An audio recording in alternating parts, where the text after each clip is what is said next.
గత 5 ఏళ్ళు పనిచేస్తే ఈ రోజులో ఉన్న నాయకులు ఏం చెప్తున్నారండి? కేవలం మాటలు చెప్తున్నారు. ఉదాహరణకి హిందూపూర్ తీసుకుందాము. వరుసగా 3 సార్లు గెలిచాను అని చెప్పుకునేటువంటి నందమూరి బాలకృష్ణ గారు ఎన్నాళ్ళు కనబడతారండి ఇక్కడ నియోజకవర్గంలో? ఆ ఒక్కసారి కూడా ఏ ఓపెనింగ్ ఏదో ఉంటే రావడం, కాసేపు అలా మొహం చూపించి వెళ్ళిపోవడం. ఇక్కడ జరిగే సమస్యల గురించి ఆయనకి ఏం తెలుసు? ఇక్కడ జరుగుతున్న సంగతులు ఆయనకి ఏం తెలుసు? దాని మీద ఆయన ఎలాంటి బాధ్యత వహిస్తారు? అసలు ఒక ప్రభుత్వ డిగ్రీ కళాశాల హిందూపూర్, ఇది బోర్డు మాత్రమే కనబడుతున్న పరిస్థితి కొన్ని సంవత్సరాలుగా, అవునా కాదా? కాలేజ్ స్టార్ట్ అయిందా అండి? దయచేసి చెప్పాలి ఇప్పుడు ఉన్నవాళ్ళు ఎవరన్నా. మొదలైందా ప్రభుత్వ డిగ్రీ కళాశాల ఏమన్నా మొదలైందా?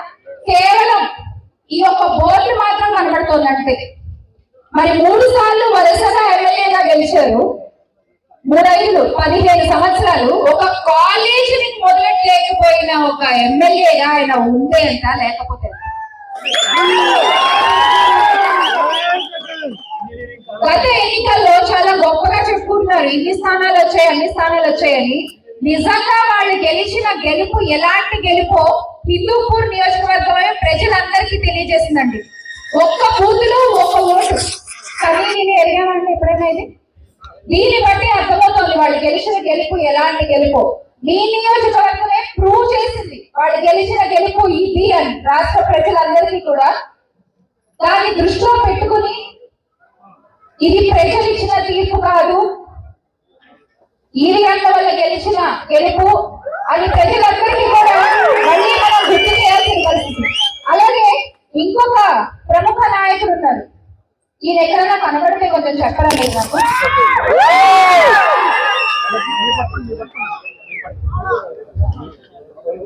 ఎక్కడైనా కనబడితే కొంచెం దయచేసి తెలియజేయగలరు. కనబడుట లేదు. గౌరవ ఉప ముఖ్యమంత్రి గారు పీఠాపురం పీఠాధిపతి పవన్ గారు మిస్సింగ్. రాష్ట్రంలో అయితే అంటే రాష్ట్రంలో జరిగేవి ఈయనకి కనబడట్లేదు, ఆయన రాష్ట్ర ప్రజలకి కనబడట్లేదు. మళ్ళీ గొప్పగా నిన్న ఒక నివేదిక ఇచ్చారంట.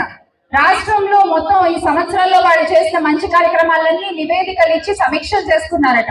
అది చాలా గొప్పగా రిలీజ్ చేస్తున్నారు వాళ్ళు నిజంగా నివేదికలు ఇవ్వాలంటే ఎలక్షన్ల రిజల్ట్ వచ్చిన తర్వాత హిందూపూర్ లో జరిగిన మొట్టమొదటి ఆడపిల్లపై జరిగిన అఘాయిత్యం దగ్గర నుంచి మొన్నటికి మొన్న చెట్టు కట్టేసి కొట్టిన మహిళపై జరిగిన దారుణం వరకు ఎన్ని ఆడపిల్లల జీవితాలపై వాళ్ళు నివేదికలు ఇవ్వాలండి? ఎన్ని కుటుంబాలపై వాళ్ళు నివేదికలు ఇవ్వాలి? ఎంతమంది నిరుద్యోగుల కన్నీళ్లపై వాళ్ళు నివేదికలు